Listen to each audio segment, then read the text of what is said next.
So I was supposed to share this 2 weeks ago when we had the snowstorm, and God put it off, and I thought, God, why did we put this off 2 weeks? What was the purpose in that? But whatever, I figured he just had more work to do in me, because as I have reviewed my past before Christ, God has been doing a work in my life in these last probably, I don't know however many weeks it's been, 4 or 5 weeks.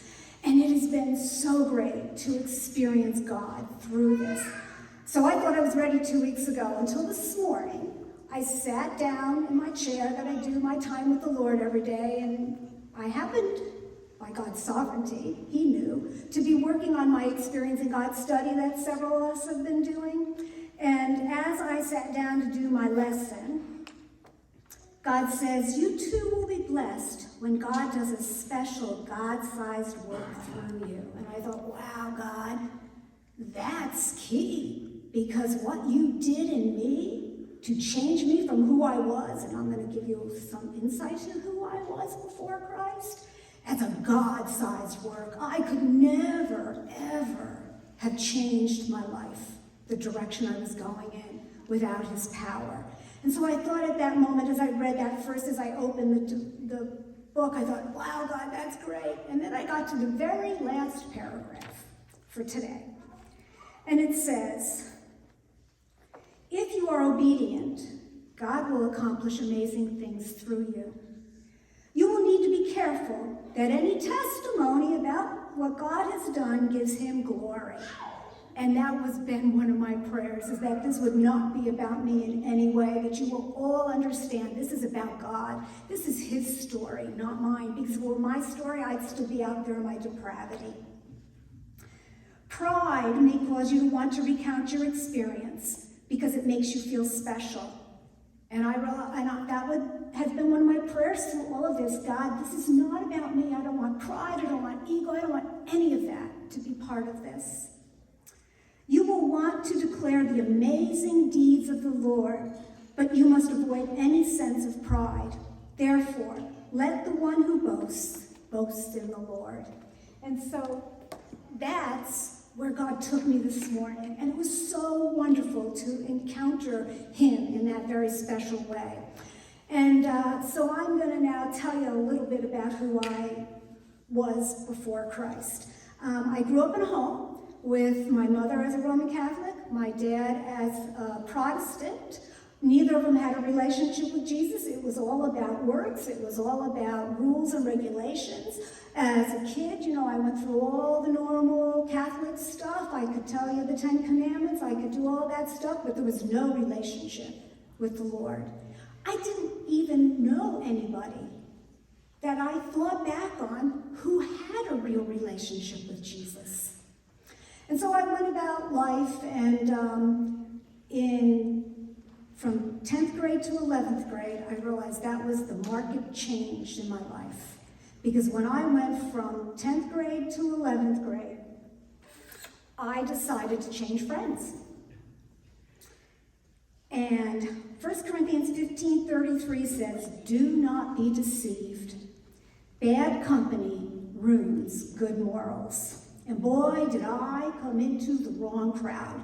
I was the person you would not want your child to be friends with. Though I didn't look like that on the outside, but when you dug in and you saw what I was doing, it was the wrong people. Now, the wrong people were the jocks. Do they use that term today? They were the jocks. They were the people on the key club. They were the people in the yearbook. They were the people who looked like they were okay, but they weren't. And so where did I start going? Smoking, drinking.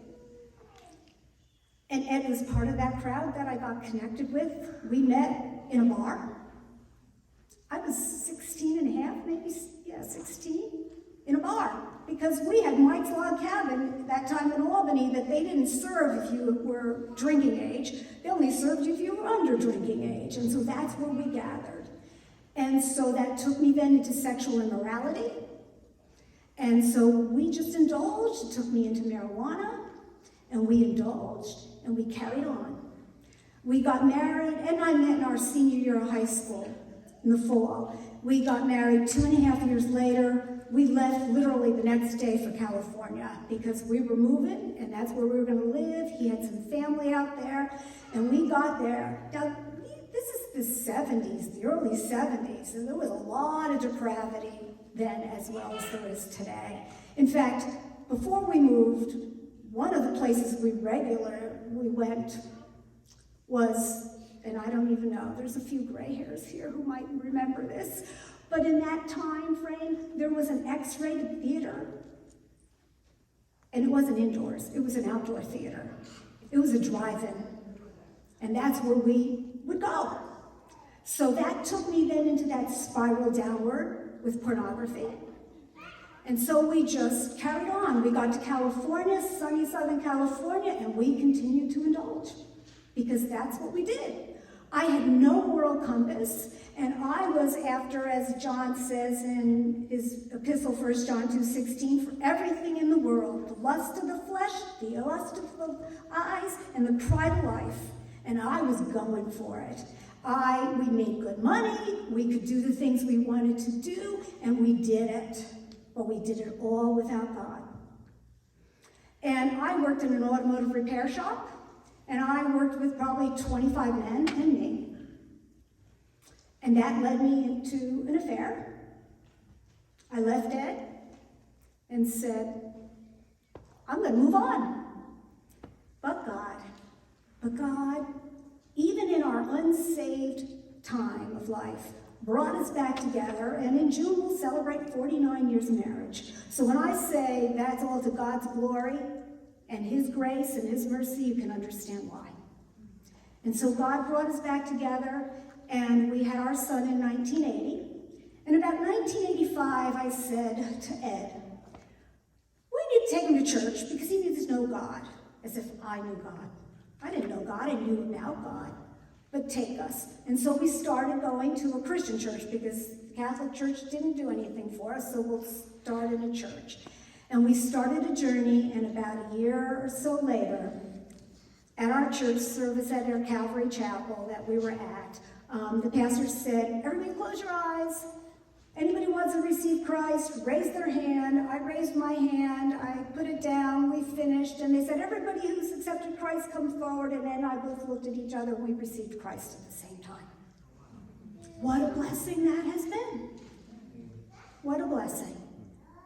That's the power of God at work in our lives. That was not my choosing, but I would tell you that what God had started to do before He brought me to Him was to start to cleanse me of all those sins, every one of those commandments I had broken. And I broke them purposely. I knew those 10 commandments. But God created a new person in me. And about 6 months after I was saved, I had somebody say to me, what is wrong with you? You are like this airhead. And I can remember thinking, whoa, this is an insult. I took it to God, and you know what God said? This is a compliment, because you have changed as you've responded to my work in you so drastically that your character is so different that they don't even recognize who you were and who you are now. And I was like, praise God. And so I have learned that if somebody sends me something that I think is not a compliment, I take it to God and say, what are you saying, God? Because maybe it really is something good. And so that's the power of God. I'm going to stop there because maybe I'll share another time what God has done further in my life, but I am just blessed by the power of God working to change me. And so hear me, especially young people. Bad company corrupts good morals. Choose well, because you don't want to choose the path I chose.